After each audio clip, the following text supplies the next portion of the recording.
Sebenarnya terakhir di sesi sebelumnya sudah update sih, IHSG-nya menguat, tapi secara sektoral sebenarnya ada yang menguat, ada yang melemah gitu. Cukup rata ya Cukup pembagian rata, sektoralnya. nggak kompak semuanya hijau Benar. gitu ya. Nah sebenarnya apa sih yang cukup mewarnai pasarnya hari ini, Pak? Oke, sebelum kita masuk ke sektoral ya, kita lihat dulu, kita review kembali begitu ya untuk pergerakan indeks harga saham gabungan. Sekali lagi, sebetulnya tadi pagi sempat ya beralih ke zona merah, tapi hanya sesaat saja ya Maria, sebelum akhirnya tampak full speed nih ya, cukup kencang, cukup percaya diri, berada di zona hijau di hampir sepanjang perdagangan hari ini. Dan tadi sekali lagi disampaikan oleh Maria begitu ya, bahwa ditutup di zona hijau, optimis hari ini cukup semeringah, dan bahkan salah satu poin lagi adalah highest poinnya sempat di 7.300-an begitu. Nah, tadi seperti yang saya sampaikan sebelumnya Maria, bahwa sebetulnya pergerakan indeks harga saham gabungan kita ini cenderung cukup steady ya, menguat dalam beberapa pekan terakhir begitu ya, cukup optimis, kemudian juga perlahan-lahan level psikologis baru kembali dibentuk lagi begitu ya, setelah kemarin pelemahan yang cukup signifikan begitu dalam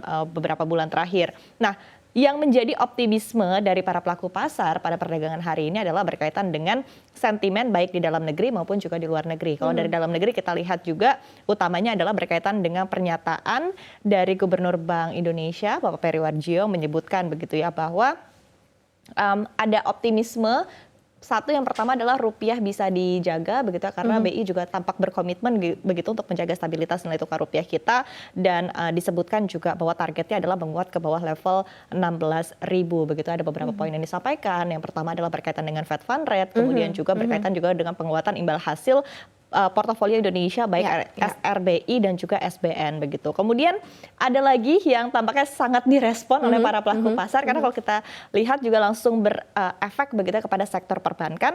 Di antaranya adalah berkaitan dengan adanya optimisme bahwa BI rate ini bisa dipangkas ya di tahun 2024, mungkin di akhir tahun begitu ya, dari posisi 6,25% saat ini mungkin akan dipangkas satu kali pemangkasan 25 basis point begitu ke level 6%, sehingga ada harapan bahwa hal ini nanti bisa menggenjot perekonomian di dalam negeri, utamanya juga dari sisi sektor properti, kredit, otomotif, dan juga pembiayaan lainnya hingga konsumsi ya, karena saat ini juga konsumsi tengah menjadi perhatian begitu.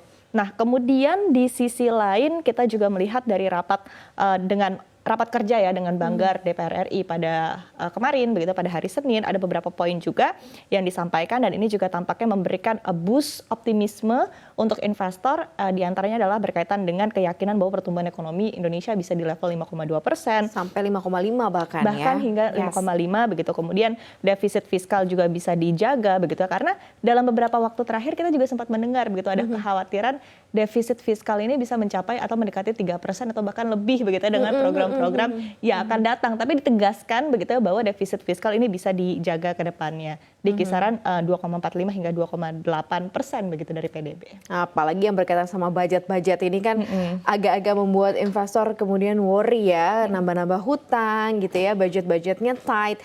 Ini agak lumayan cukup memberikan kekhawatiran pada investor secara keseluruhan. Tapi karena kemarin ada review gitu ya, bahkan katanya proyek-proyek mercusuar juga harus direview begitu ya, apakah ada yang urgent supaya atau juga tidak atau tidak begitu ya, supaya tidak memperlebar defisit dari state budget kita. Betul, gitu ya. Bahkan ada statement dari Menko Perekonomian kita Pak Erlangga begitu, investor saham ini udahlah jangan wait and see lagi gitu, gaspol aja. Masuk aja gitu Masuk ya. aja, gaspol aja, dan tampaknya langsung direspon juga ya oleh para pelaku pasar kita dengan perdagangan hari ini.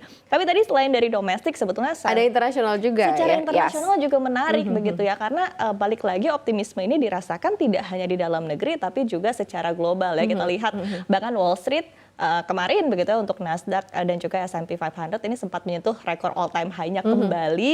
Di untuk S&P sendiri juga dengan penguatan 0,10% ini berada di level 5.572,85 begitu. Ini menjadi salah satu rekor all time high-nya begitu. Kita akan lihat hari ini apakah akan kembali lagi dicetak.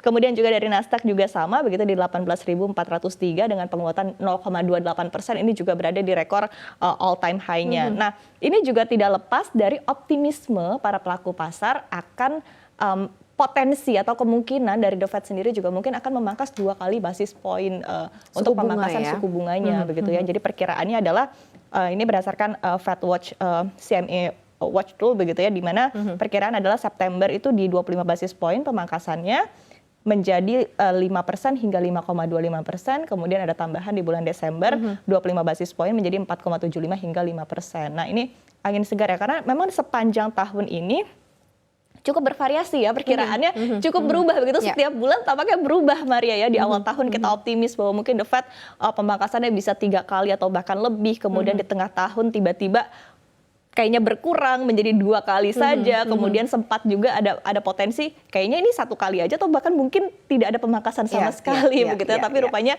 seiring dengan perkembangan data-data perekonomian terbaru juga tampaknya ada indikasi bahwa mungkin kembali ke 2 kali lagi pemangkasan begitu. Nah, tadi kembali lagi dari Wall Street, selain dari optimisme akan The Fed juga ada optimisme lain adalah melihat laporan kinerja sejumlah perusahaan ya yang di list di bursa Wall Street begitu.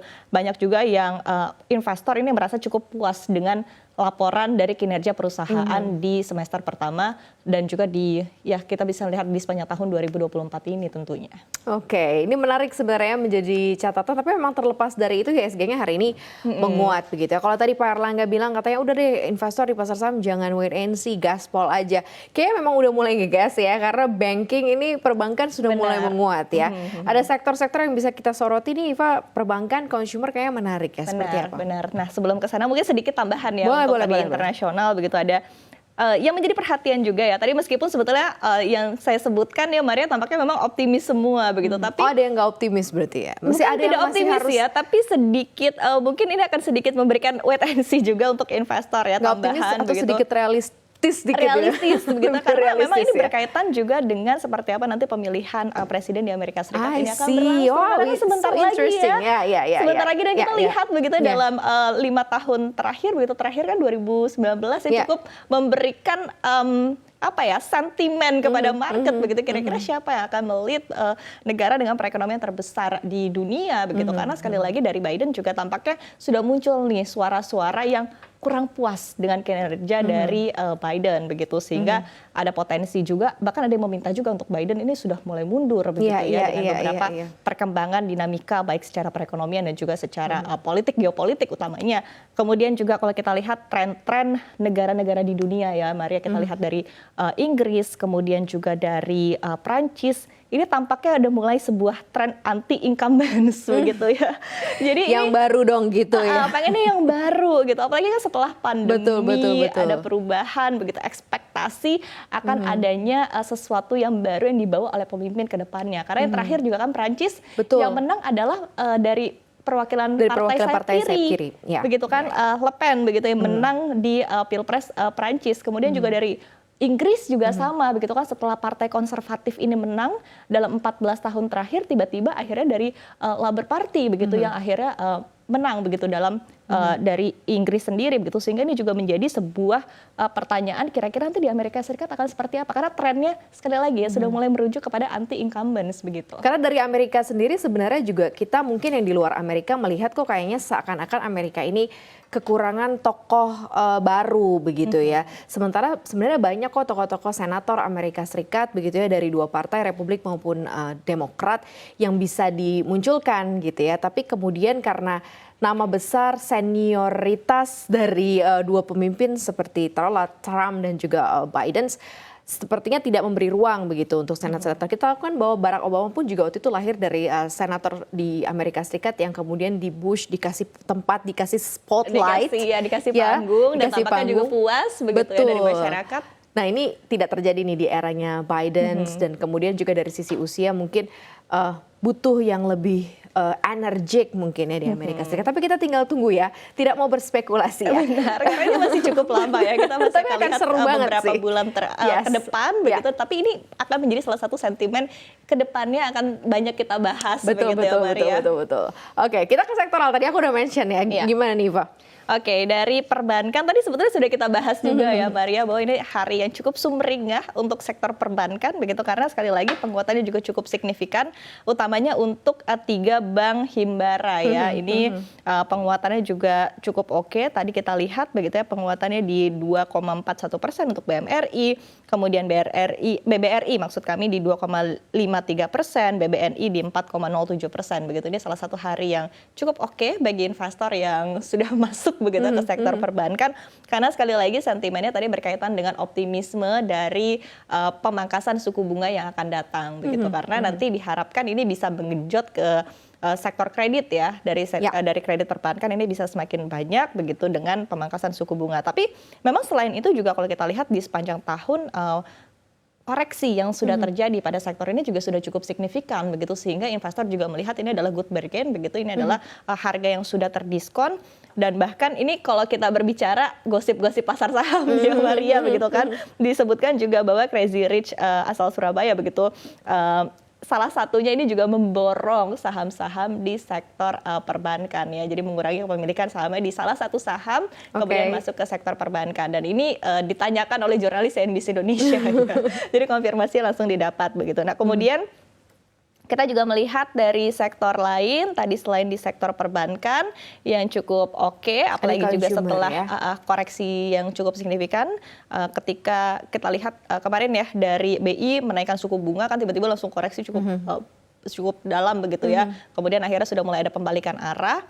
Kemudian kita lihat untuk sektor lainnya juga sektor consumer ya, karena bukan narasi ya, lebih tepatnya informasi berkaitan dengan kekhawatiran akan daya beli masyarakat begitu, itu kan juga menjadi perhatian saat ini. Kemudian juga dibuktikan dengan rilis IKK atau Indeks Keyakinan Konsumen pada bulan Juni 2024 yang lebih rendah dari Mei 2024. Mei 2024 itu sebesar angkanya di 125,2, di Juni 2024 itu adalah di 123,3 begitu, sehingga memang ada penurunan untuk keyakinan dari masyarakat sendiri ya untuk konsumsi, dan juga di satu sisi tapi tadi balik lagi ada kontranya juga begitu, karena tadi sekali lagi ada ekspektasi bahwa nanti ke depannya seiring dengan pemangkasan suku bunga konsumsi ini akan mulai membaik begitu. Oke.